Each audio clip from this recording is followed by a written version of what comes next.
They have 5 players that play 35 minutes a night. They do not like to sub either. It's a pregame way to engage our fans, give them a little bit of a preview, a specific preview. We point out tendencies of some of our opponents and whether those guys are shooters or drivers or for them to help us. And I think it gives them a little behind the scenes look and a little bit of a heads up on what they can expect for the game. And they shoot more threes than we do.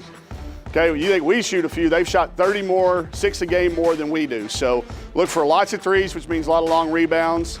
This team can get incredibly hot in short spurts. It started about 5 or 6 years ago. Well, I guess it's been more than that, man. It's been 8 or 9 back at our days when I was at Xavier University in Cincinnati. Our head coach wasn't really into pregame stuff, and he just said, hey, our fans want to do this. Why don't you take this over? So it started with just a couple of fans that would start showing up, and we'd hand out little scouting report cards that I kind of sat with on our bench, and things started just building up. People in the stands would say, hey, where'd you get that? Well, we went to this Chalk Talk, and it was before the game. So it went from once a week to every game.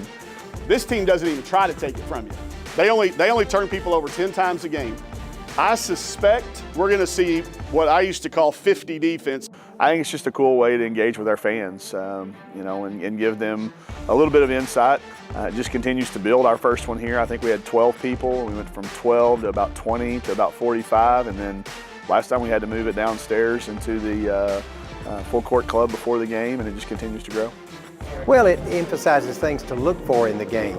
Having a coach there as opposed to just reading the article in the paper that morning of it, to have him say and have him do sort of a scouting report on the other team, like look who to watch for, look who, all these guys are great three-point shooters.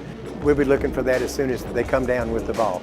It's kind of neat when a fan will come up after the game and say, boy, you were right, that kid really can shoot it, or man, we didn't get out there on her. You told us we were a shooter. Why didn't the kids guard them? And they get to understand a little bit of what we deal with as coaches. You know, you can know the information and you can share the information, but being able to perform on the floor is completely different sometimes. So I want those fans engaged. I don't close our doors to very much of anything that we do, and I hope that becomes something that our fans really take hold of.